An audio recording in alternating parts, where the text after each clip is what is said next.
बोल बम हरा हरा बोल बम बोल बम हरा हरा बोल बम। म्यूजिक बाय रिकेश भाई।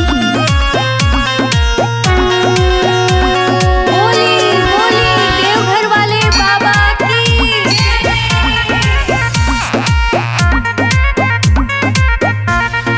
जय श्री बोला गौरा जी रूसल का बारू खोल के बताओ तू का चाहतारू।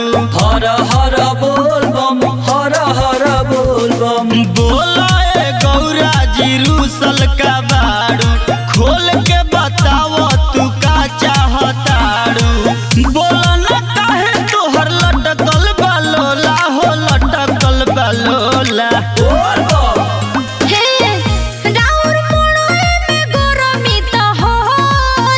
राउर मड़ई में गरमी तो होला। बात मानिए भोला लहक पिया दे कोका कोला। बाते मानिए बोला लाके पिया दी कोको कोला। बाते मानिए बोला लाके पिया दी कोको कोला।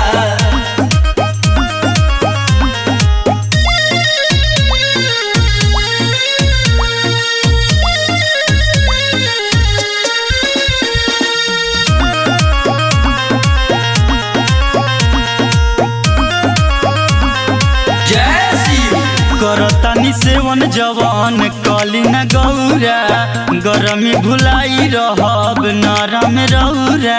जय शिव विश्व पे के रोही बिखियाइल जी भंग तोहरा के नशा में नसाइल जी। जय शिव झूठो के काहे बनल बानी बम गोला जी काहे बम गोला। बोल बम हे जी बोला राउर मोड़े में गरमी तो होला। राउर मड़ई में गरमी तो होला। बात मानिए भोला लहक पिया दी कोका कोला। बाते मानिए बोला लाके पिया दी कोको कोला। बाते मानिए बोला लाके पिया दी कोको कोला।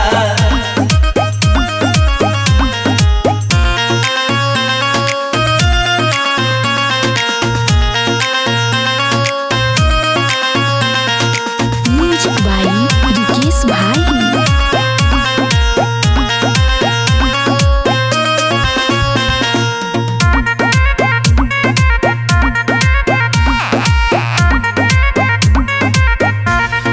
जय शिव रख सबर हम गणेश के भेजा के देह पुराई तोहार चॉइस मंगा के। जय शिव तोहसे नीमन कंवरियन के देश बा मिलल सोचिन खुना लहर देश बा।